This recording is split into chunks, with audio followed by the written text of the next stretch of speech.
Welcome back to the channel, my YouTube family. How you doing today?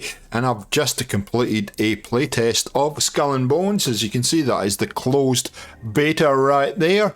And what I thought I would do is give my honest feedback to Ubisoft and give a kind of little game review at the same time to my wonderful community. Hope it's useful for you. Let's do it. So before we get started today, I just want to do a couple of disclaimers. I'm a long time Ubisoft gamer. I've played many of their games, and I'm so happy and privileged that I get to get access to games in various states of development and help them with feedback and play betas and stuff.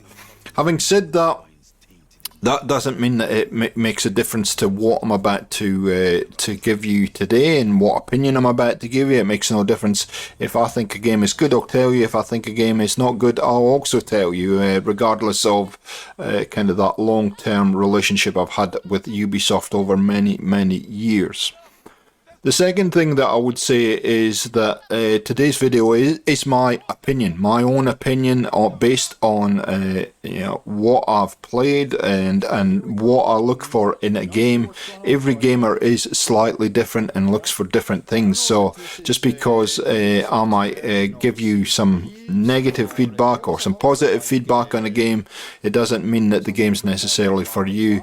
I do these game reviews just to give a balanced view on the game, and then you can make your decision based on what you see and what you hear, whether the game is for you. So just wanted to make those 2 points clear before we get into it, because you know, you do sometimes get a lot of kind of back and forward comments to videos. This is my opinion. You're entitled to your opinion as I am entitled to my opinion, and hopefully it's just useful for you when you're looking at this game for the future. The other thing that you do need to keep in mind is this is a game in a beta state, but I would say where the development is right now and where the launch window is, this should be pretty close to the finished game. So but again, we always need to keep in mind that this is a closed beta and it is a beta stage game. Okay, with that all said, let's get into this review. And Skull and Bones is an upcoming action-adventure video game developed by Ubisoft Singapore and published by the main Ubisoft company. It is, at this point, scheduled for February 2024 release. It is December 2023 at the moment, and they are saying that it will be on Amazon Luna, Microsoft Windows, PlayStation 5 and Xbox Series X. There was a version being worked on for Google Stadia, but obviously that's been shut down. So it's all for the new generation consoles. If you're a console player, and obviously if you're a PC player, you're going to have a reasonable rig to run this game. Unfortunately, Xbox One and PlayStation 4 players, you're not going to be able to play this game. Okay, so what is the premise of this game? The game revolves around piracy and naval warfare, and it's set in the 17th century, which was historically the golden age of piracy. Skull and Bones is a tactical action game in an open world environment with a third person perspective. And I did find that you can toggle between third person, first person perspective, and we'll talk about that in a little while. Players take control of customizable pirate ship or ships and choose to sail the Indian Ocean by themselves or in a single player campaign, or you can gather up to 5 other players and play in a multiplayer or you know, a co-op type environment. So all sounds pretty fun.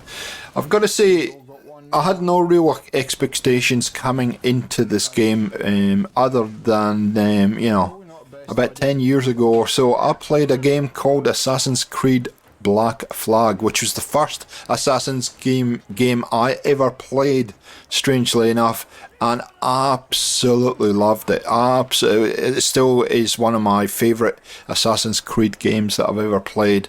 And beyond Assassin's Creed Black Flag, there was Assassin's Creed Rogue, of course, and then a little bit later Assassin's Creed Odyssey, that all featured kind of similar things to what are in Skull and Bones. So I guess from that point of view, my expectation was probably more around those games than purely having nothing, no kind of reference point, so to speak. So that was kind of my point of view, my expectation, I guess. But at the same time, I really had seen a couple of things about Skull and Bones over the last couple of years, but really haven't paid a lot of attention to the game. I've also watched friends play Sea of Thieves. I haven't played Sea of Thieves. Sea of Thieves for me really just didn't kind of look as though it was a game that I would sort of like or enjoy. I know a lot of my friends and a lot of my community play that game and love that game, but just for me, it didn't seem to be that kind of game that I enjoy personally. And also Skull and Bones fell into that kind of that genre and that kind of area where I'm looking at what I did see, the little I did see, and said, not sure that the game's for me. Anyway, I got the opportunity to play the closed beta close to Christmas here, and I'll never ever pass up that opportunity to play a game and then give you some kind of feedback on it. And obviously I'm also happy to give feedback to Ubisoft as well, which I will do. No doubt I'll get a survey like they usually do, or some kind of opportunity to give feedback on the game, and I'm happy to do that because it might not be the game that I enjoy playing, I can still give feedback. I feel I can give feedback on game mechanics and certain things in the game that will help, and I'm all about that. I'm all about helping, making sure that people get a good game to play. So all that said, let's get into the review. Let's get into what we found during this closed beta session.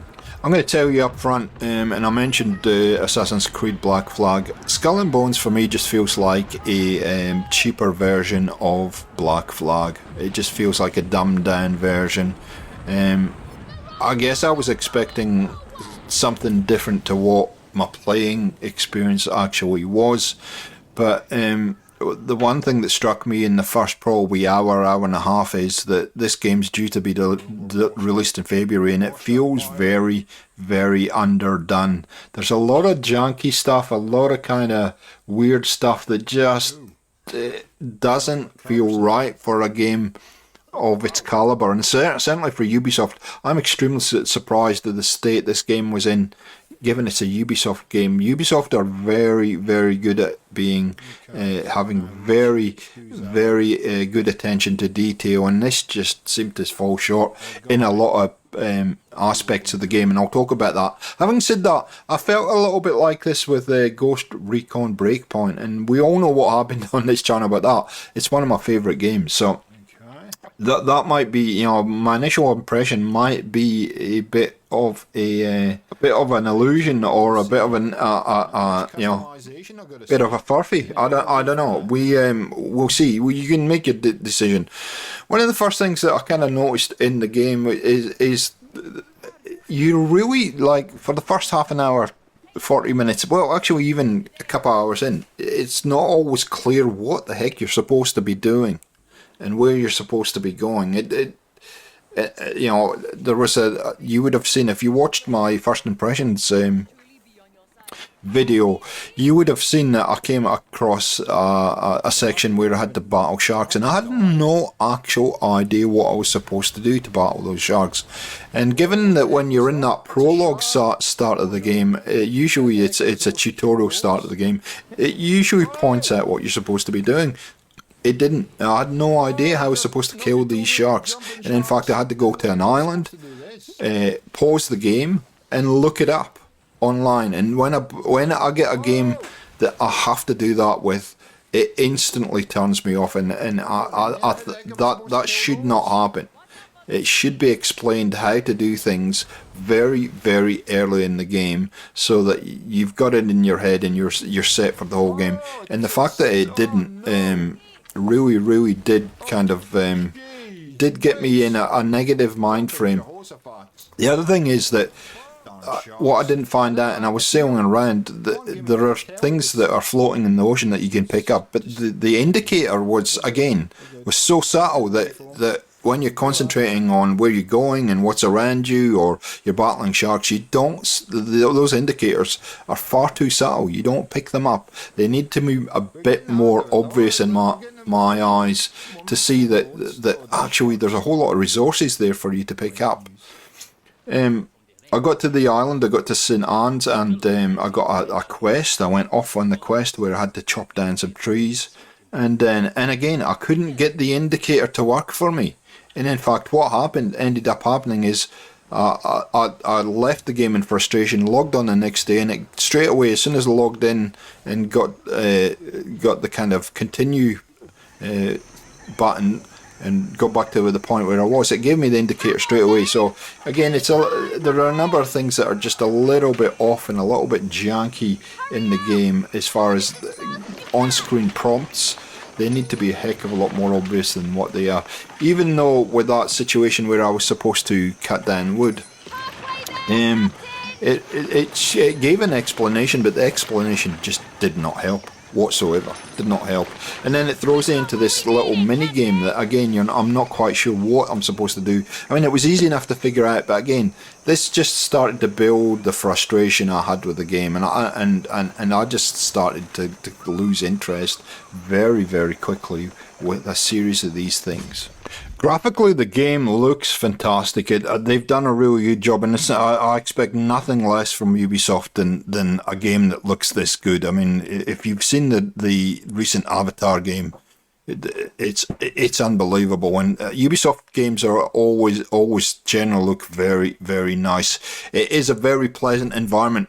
One of the weird things though is that you sail around and you see all these islands that are around, and you can't get off and explore them. And it says it's an open world game, but there's only so many islands you can explore, and some of those islands you get off and you can't explore them. There's one area that you're confined to, and that again, this is what I mean by the game just seems to have fallen short in a lot of different aspects of the way that they've designed it. I don't understand that. I understand why you'd have this map with a whole lot of different islands, say it's an open world, and not give the player the opportunity to go and explore.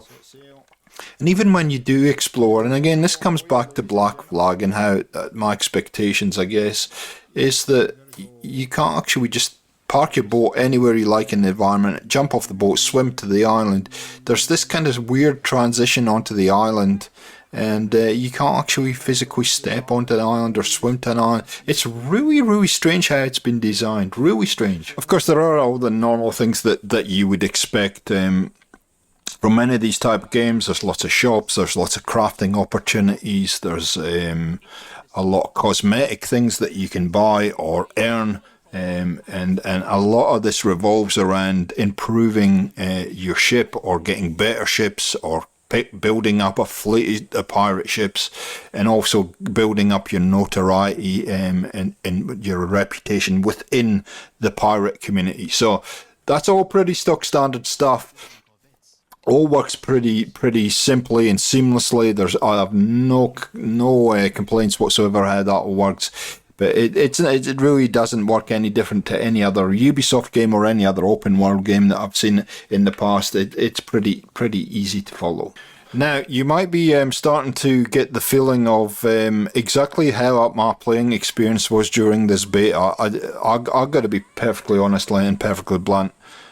I got very frustrated with the game. A lot of that had to do with the fact that it was just a new game, and they weren't explaining things properly to me. And I kind of get that side of things. Sometimes developers like for you to have that level of discovery. And I've got no problem with that, but it just, when it gets to that level of frustration where you just say, okay, I just couldn't be bothered with this. It's too hard. I don't know what's going on. And then Then you pick up these quests or missions or whatever you want to call them. You go off and do them, and I think it was about the second one I got in St. Anne's I went to do, and I just could. It just got hard real quick. For some reason I just couldn't complete that quest because it was early in the game and my ship wasn't good enough, or then it got damaged and I couldn't figure out how to repair it, and so I just did not have fun with this game. I did not have a fun experience with this beta whatsoever. But I persisted for a number of hours, and in the end I just said, you know what, I've got a ton of other stuff I could do and other games that I enjoy a little bit more.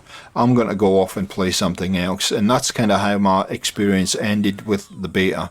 Now, that's not to say the game might not be for you, but that's how I felt. And I'm extremely disappointed by that, because I do like, as I said earlier, I do like Ubisoft games. Usually they're solid as a rock. They explain things and they progressively get harder. The other thing that I would say is I just felt that I was getting mission after mission, and I was just basically doing the same thing very early in the game. I didn't get into any hand-to-hand combat. It was all seafaring naval battles, and it was just seems to be naval battle after naval battle, and it was just like, this is just not for me. It's not what I like to do with a game. I like to have a little bit of variety in what I'm doing. Killing the sharks was a lot of fun once I figured out how to do it, but the rest, yeah, sorry guys, but I just did not enjoy the experience I had with this game whatsoever. So there you go. I promised at the start I would give an honest opinion of this game, and that's it for me. Hopefully you've seen a few things. You might want to have a look at this game if you get an opportunity to. If you do like this kind of naval battle type game, then it probably is a good game for you. But for me, yeah, it just isn't the right game for me, and that's as simple as it is. Okay guys, thanks for watching. I hope you have enjoyed it. I hope it's been informative, and we'll catch you next time on Gaming for XP. See ya.